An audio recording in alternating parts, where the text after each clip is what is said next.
러시아 공산화와 소련 치하의 러시아 정교회. 러시아가 공산화됨에 따라서 러시아 정교회를 비롯한 모든 러시아 교회들은 공산주의라는 새로운 상황에서 다양한 모습을 보여주었다. 그것들은 다른 공산주의 국가들의 교회들에서 공산주의와 교회의 관계에 관한 선례가 되었다. 따라서 동유럽과 아시아의 공산화 과정에서 각국의 공산당이 취한 교회에 대한 정책과 그러한 공산당의 정책에 대하여 교회가 취한 이러저러한 방책과 태도들은 러시아 사례들과 상당히 유사하다고 평가할 수 있다. 그래서 소련 공산당의 종교에 대한 정책과 소련 치하의 러시아 정교회가 취한 방책과 태도를 살펴보는 것이 동유럽과 아시아 공산권의 사례를 파악하는 데 도움이 될 것이다.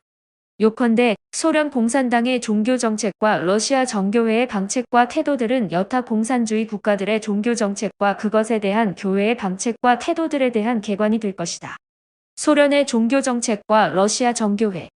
한마디로 말하면 소련 공산당의 종교 정책 목적은 기독교를 비롯한 모든 종교를 억압하여 마침내 소멸시키는 것으로 요약할 수 있다. 이것이 소련 공산당을 비롯한 모든 공산당이 일관되게 추진하는 종교 정책이다. 스탈린은 공산당은 종교에 중립적일 수 없다고 하면서 모든 종교적 편견에 대항하여 반종교 투쟁을 해야 한다고 역설했다. 이 지침은 소련 공산당이 몰락할 때까지 일관되게 지속되었다.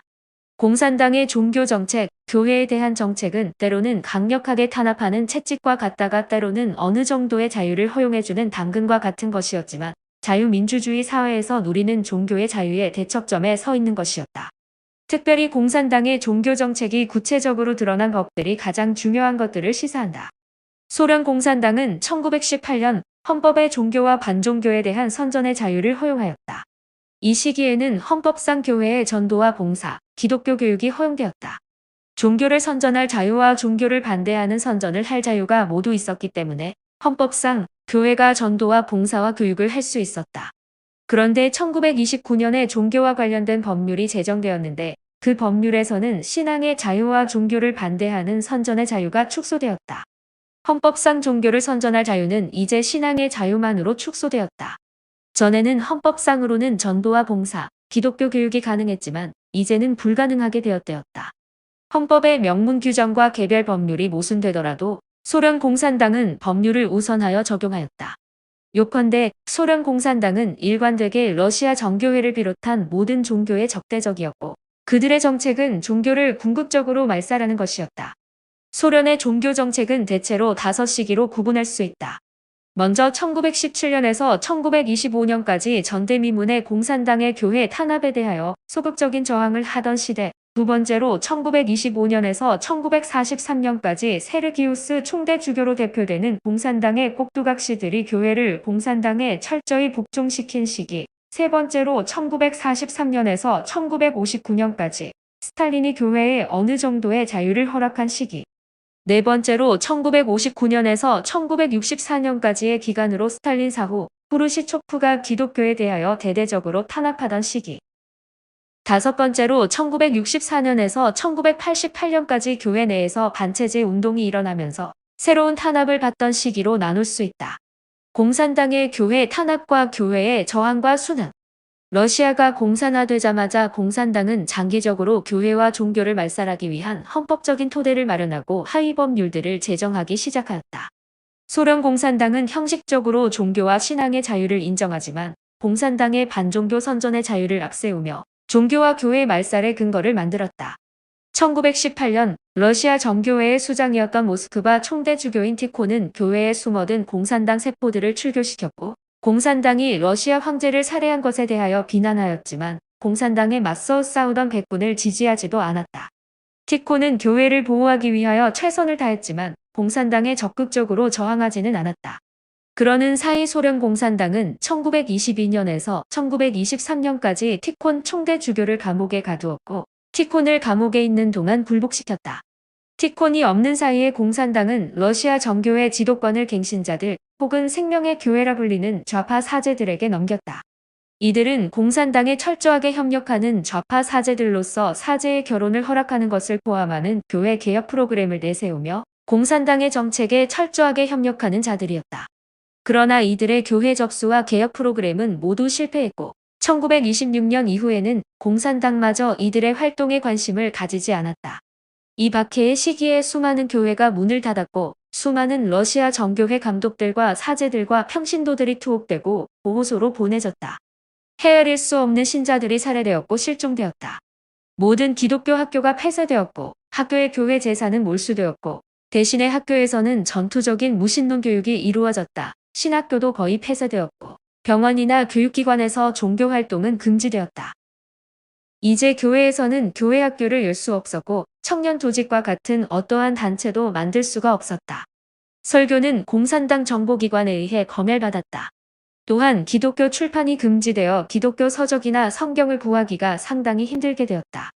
한편으로 공산당은 전투적인 무신론 연맹을 조직하여 성경과 교회를 공격하고 청소년들에게 무신론을 활발하게 선전하고 교육하였다. 그나마 나름대로 공산당에 저항하던 티콘 총대주교는 감옥에 나온 후로 공산당에 순응하는 자세로 일관하다가 의문의 죽임을 당하였다.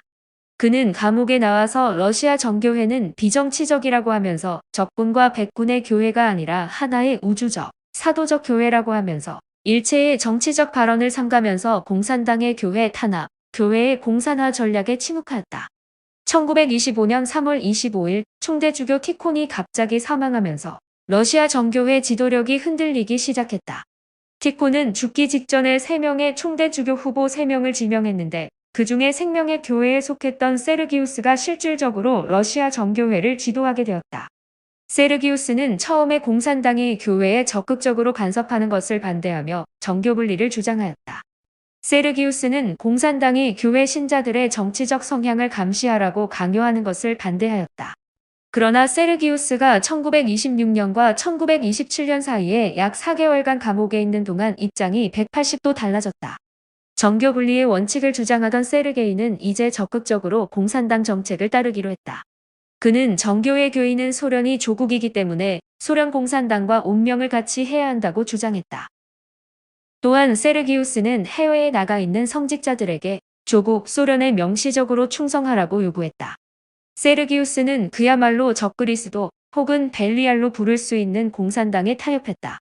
이러한 세르기우스의 공산당에 대한 불종으로 말미암아 수많은 대주교와 성직자들이 세르기우스가 소속했던 좌파 기독교 단체인 생명의 교회를 상기시키며 세르기우스를 성토하였다.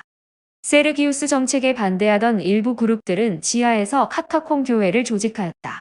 반면에 황당한 논리로 세르기우스를 변호하는 그룹들이 있었는데 그들은 세르기우스가 교회를 구하기 위해 거짓말이라는 순교를 당하였다고 주장하였다.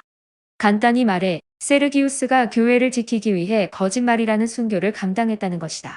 그러나 거짓말이라는 순교는 없고 교회를 말살하려고 하는 공산당에 복종하는 것이 교회를 지킨다는 것도 어불성설이라고 평가할 수 있다. 더욱이 공산당은 세르기우스가 정교회를 지도하는 시기에 더욱더 교회를 탄압하여 교회를 해체하고 성직자들을 제거하였다. 교회가 공산당을 위해 싸우고 약간의 자유를 얻다. 1941년 독일이 러시아를 침략하자 세르기우스는 정교회 교인들에게 침략자에 맞서 조국, 소련을 수호해달라고 호소했다. 역설적으로 독일군이 점령한 지역의 종교와 신앙의 자유가 회복됨에 따라 부흥이 일어났다는 것이다. 특히 우크라이나와 벨라루스 지방에 있는 교회들이 불길처럼 부흥했다. 이것을 본 스탈린은 전쟁에 이기기 위해서 러시아 정교회와 종교인들의 도움이 절실한 것을 깨닫고 종교의 자유를 상당하게 허용하기 시작했다. 이러한 스탈린의 정책에 러시아 정교회는 보조를 맞추면서 소련군과 소련 공산당을 적극적으로 지지하였다. 소련 공산당을 지지한 대가로 세르기우스는 1943년 모스크바 총대주교로 선출되었으나 그 다음 해에 죽었고 1945년 그의 후임으로 알렉시스가 총대주교로 선출되었다. 전쟁이 끝나고 러시아 정교회는 상당히 재건되었다. 1947년까지 2만 개의 성당이 재건되었고 67개의 수도원과 8개의 신학대학원이 세워졌다. 그러나 종교의 자유는 이 정도 선에서 제한되었다. 봉사나 전도, 기독교 교육은 허용되지 않았고 비밀 경찰들은 교회를 계속 감시하였다. 일관되게 수행되던 공산당의 무신론적인 공격에 대하여 교회는 변증할 수 없었다. 공산당은 정교회가 공산당에 충성하며 공산당을 비판하지 말 것을 요구하며 종교 활동의 자유를 제한하며 종교를 탄압하는 근거를 마련한 헌법과 법률 조항은 전혀 삭제하지 않았다. 후르시초프의 교회 탄압. 스탈린이 죽고 나서 6년이 지난 뒤 후르시초프가 공산당을 장악했다. 그가 공산당을 지도한 1959년부터 1964년까지 러시아 정교회는 새로운 시련의 시기를 견뎌야 했다. 그때 수많은 주교와 사제들이 고문당하고 감옥에 갇혔다. 수많은 성당이 폐쇄되어 그 수가 7,000개로 줄어들었다. 또 신학대학원은 3개로, 수도원은 21개로 줄어들었다. 청년들의 활동은 심하게 억압당했고 자녀들과 함께하는 성만찬 예배도 금지되었다. 문제는 교회에 대한 공산당의 탄압이 외부에 전혀 알려지지 않았다는 것이다. 그 이유는 교회 지도자들이 공산당에 저항하지 않고 외부의 침묵으로 일관했기 때문이었다. 정교회 지도자들은 WCC나 프라하 평화연맹에 참여할 때 발언 기회가 있어도 국가와 교회의 관계가 정상인 것처럼 행동했다. 무늬만 교회였던 시기 1964년에서 1988년까지 이 시기에도 공산당은 KGB나 여러 기관을 동원하여 교회를 감시하고 통제하며 탄압했다. 그러나 교회의 지도자들은 전혀 저항하지 않고 허용된 범위 안에서만 활동했다. 이 시기에 주목할 것은 교회 내부에서 그리고 아래에서 공산당에 반대하는 반체제 운동이 일어났다는 것이다. 특히 지식인 계층에서 논문의 형태로 공산당에 대한 저항이 불붙기 시작했다. 특히 크라스노프레비티는 그의 논문을 통하여 공산당의 탄압과 신자들의 고난을 폭로했다. 1965년에는 니콜라스 애슐리만과 그레브 야쿠닌이라는 사제는 당시 총대 주교인 알렉시스의 공산당에 타협하는 태도를 비난했다. 그들은 공산당이 교회를 탄압하는 실상들을 자세하게 보고하면서 저항하지 않고 오히려 공산당에 협력하고 타협하는 지도부를 엄중하게 질타했다. 이러한 비판에 대하여 교회 당국은 두 사제의 사제직을 박탈하였다. 그러나 교회 당국과 공산당의 탄압에 대한 저항은 절대로 수그러들지 않았고 오히려 거세어졌다. 이러한 저항에 감명받고 소설가 솔제니친이 1972년 총대 주교 키멘에게 소위 사순절 편지를 썼다. 솔제니친은 교회의 현재 상태가 비극적이라고 하면서 공산당, 무신론자들이 교회를 파괴하는 것에 찬성하는 것이 교회를 보호한다는 교회 당국자들의 허위와 거짓을 폭로하였다. 1976년에 인권 침해를 다루는 헬싱키 조사단의 협력 속에서 신자의 권리 보호를 위한 기독교 위원회가 세워져 조직적으로 저항을 시작하게 되었다. 또한 신학대학원에서 여러 형태로 저항운동 단체들이 조직되어 공산당에 저항했다. 이에 맞서 공산당은 더욱더 강력하게 교회의 반체제 운동을 탄압했다. 교회 지도자들은 침묵을 강요당했다. 일부는 집단 농장에 보내지거나 추방당했고 수많은 신자가 KGB에 감시당하고 일거수일투족을 통제당했다. 그런데도 이러한 저항이 10년 이상 지속되었고 갑자기 소련 공산당이 무너졌다.